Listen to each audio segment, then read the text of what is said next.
SwimOutlet.com delivers the best online shopping experience. With an extensive selection and the lowest prices, you're guaranteed to find the product you need. Here's what you get. Free shipping on all orders over $49. Free 1 to 2 day shipping on all orders over $99. All orders placed by 6 p.m. ship out the same day. Shop at SwimOutlet.com, the web's most popular swim shop.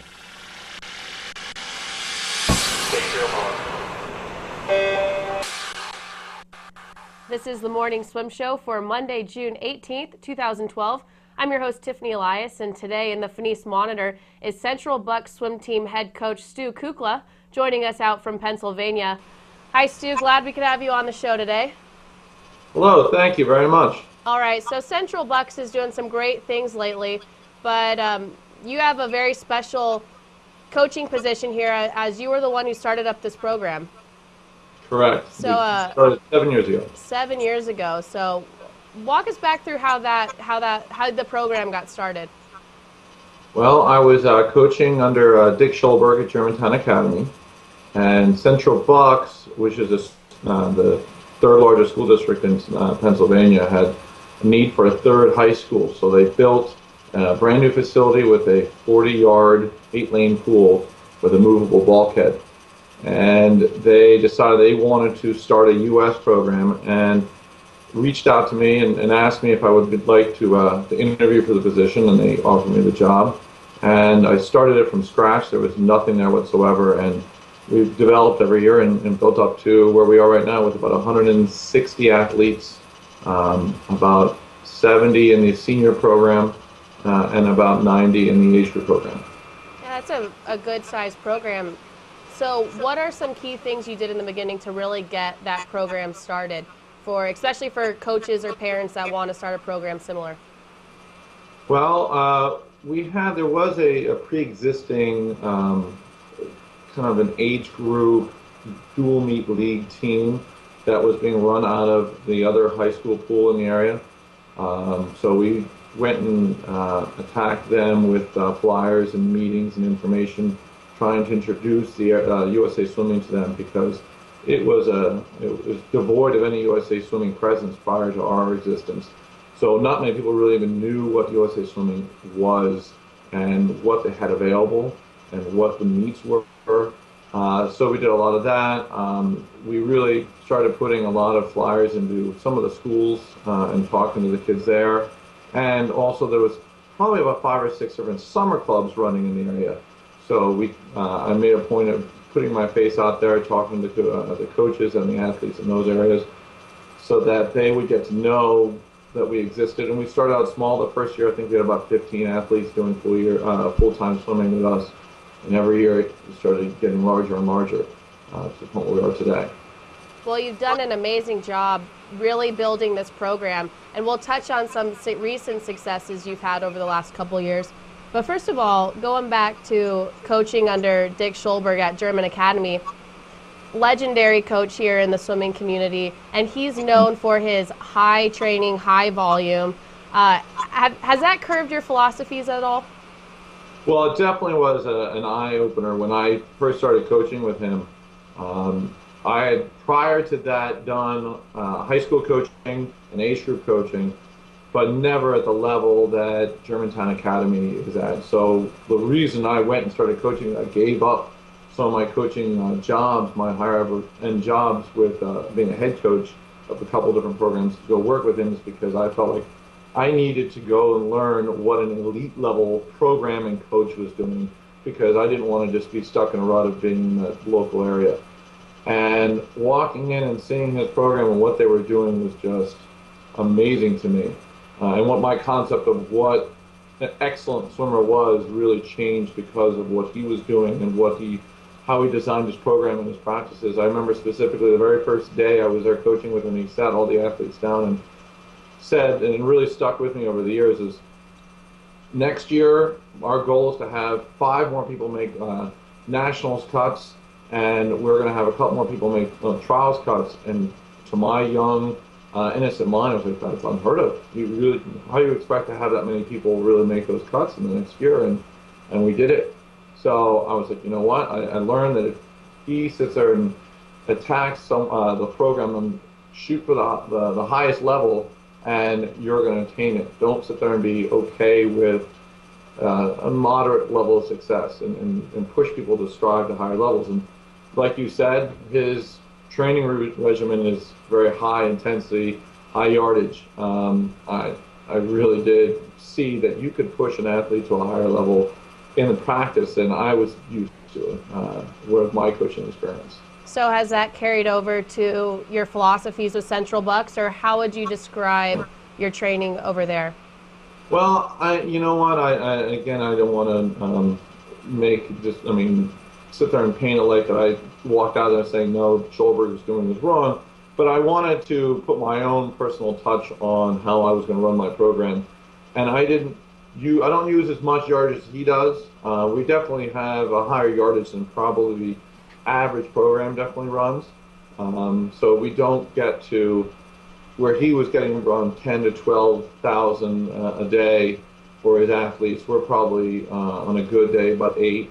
To this morning, my distance group just did about 9 in a 2.5-hour session. But again, he really developed what I think I could put into a program and how I could really push my athletes to strive to a higher level. So he definitely had a huge influence on what I am as a coach and then how I run my program. Yeah, and there's a lot of crossovers as well from Shoulberg having a program where he doesn't have a lot of pool space, doesn't have a lot of tools to work with, so he's got to be creative. That has to be very instrumental in starting a new program. It was huge. I mean, while we are blessed with a better facility than his at GA, where he's got a 6-lane, 25-yard pool, we do have some other obstacles we have to run into, because being a school district, we have some time allotments. We're not allowed to have the pool, and also when high school season begins, we don't get to have the facility till 6:30 at night. So we've had to make a lot of adjustments. And one thing I definitely learned from Shoulberg is he sat there and like, you know what? I've created Olympians and had long-course success in a 25-yard pool. I've made it work. Don't look at the negatives. Look at what you have and figure out how you could really have your athletes succeed. So I haven't sat there and looked, all right, we don't have that. Let's look at what we have and how we can make it work. Well, Stu, you're definitely making it work. So now let's touch on some of your swimmers that you've got headed out to trials as we approach for the Olympic season. So Allie Szekely, starting off, she was 13 when she qualified. Now I think she's 14, so she's going to be one of the youngest out in Omaha, and she's got a pretty good lineup heading into the meet. Yeah, she's going to be fairly busy. She has 3 events that she's going to be doing. She just missed out on that 200 back, but she is very excited. You know, one of the things that we really saw with fruit when she was out of Michigan and she got her first cut at the Grand Prix meet there. She was up on the blocks with a bunch of other accomplished athletes, and it was made fun of all her friends when they panned over all the athletes in the A finals. They had to move down a couple feet with the camera angle so they can get her. And she wasn't intimidated at all. She walks up to this block. She doesn't care who's next to her. And I think that's one of the reasons she succeeds at the highest level. That sometimes a younger athlete may shrink. She doesn't care. She was starstruck when we first walked in. She noticed Phelps, Lochte, and Allison Schmidt. And she really pointed those, like, look who's here, look who's there. But then about 20 minutes before her event, so she shuts it down and, all right, this is what I need to do. So I'm pretty excited about her chances in succeeding there at that meet. Yeah, watching her race at juniors, you can tell she's just a true competitor.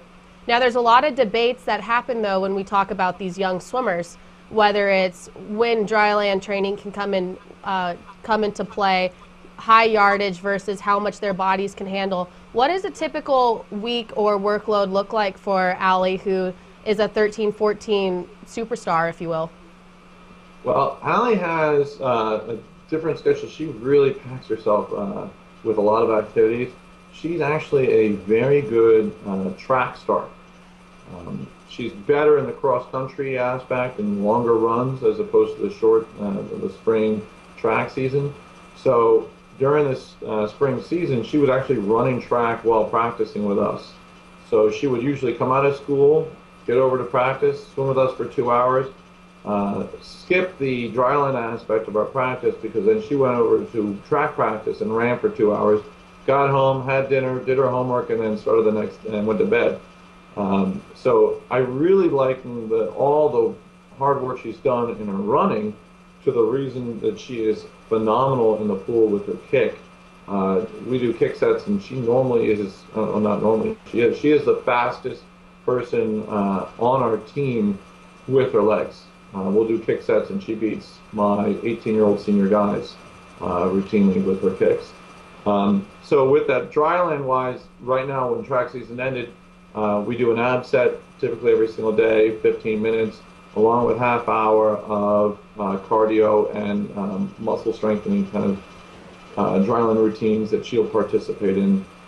But workout-wise, she'll probably do about 7,500 a day leading into trials, because she's primarily doing breaststroke. We're putting in about 3,000 to 4,000 yards a day of either breaststroke or IM work, because we're focusing so much on those couple events for the next week. Yeah, so that's a pretty decent workload for her there.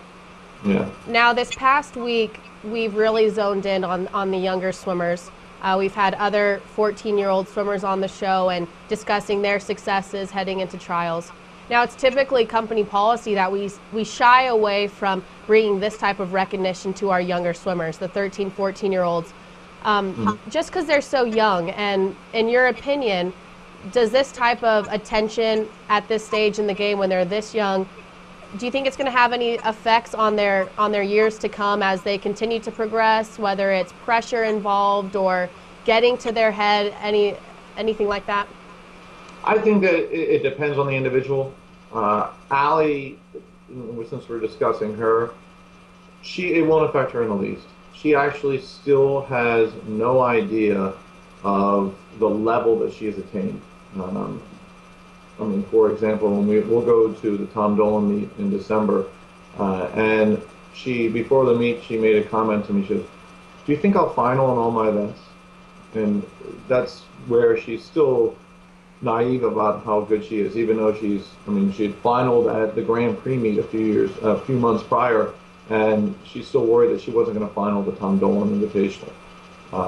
So, no, for her, I don't think it is. But I've had athletes who had success at that young age that I always worry, because we'll watch them in practice and they will cease to try to make adjustments to their strokes, because they say, "Hey, I'm having success with what I'm doing, why should I change it?"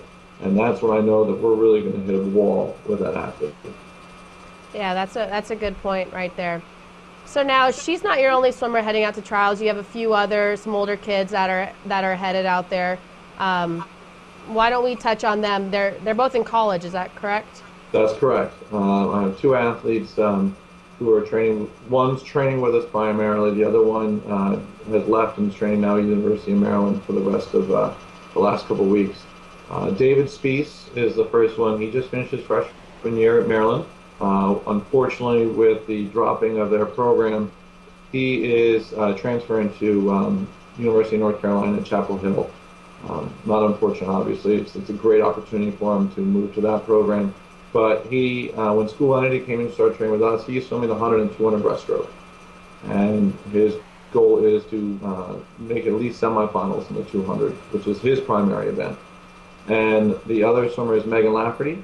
She is just finished her junior year at the University of Maryland, and she's also transferring because of the unfortunate events there. And she's going to be going to Arizona in the fall. She's swimming the 50 and 100 free along with the 100 fly. Now, is that just a coincidence you have two Maryland swimmers that have qualified for trials? You know what? Obviously it speaks volumes to Maryland program and what they were doing there, and what Sean was doing in Maryland, because it was a great program. It's a travesty, obviously, that we could speak volumes about the NCAA and its issues in swimming in that area. But I think he did a great job with the athletes that I sent there, and because of that, I was more inclined to push Maryland on my athletes when they were looking at schools, because of the success I've had.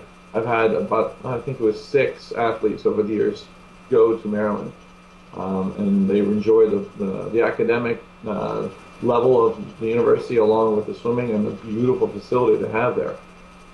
So again, it wasn't, I don't think it's a mistake at all. Well, it's great to see that those athletes have continued to reach this level of success given their unfortunate situation. So it's good that they have that support on your side. All right, so heading into trials, anything special for your athletes as they get prepped?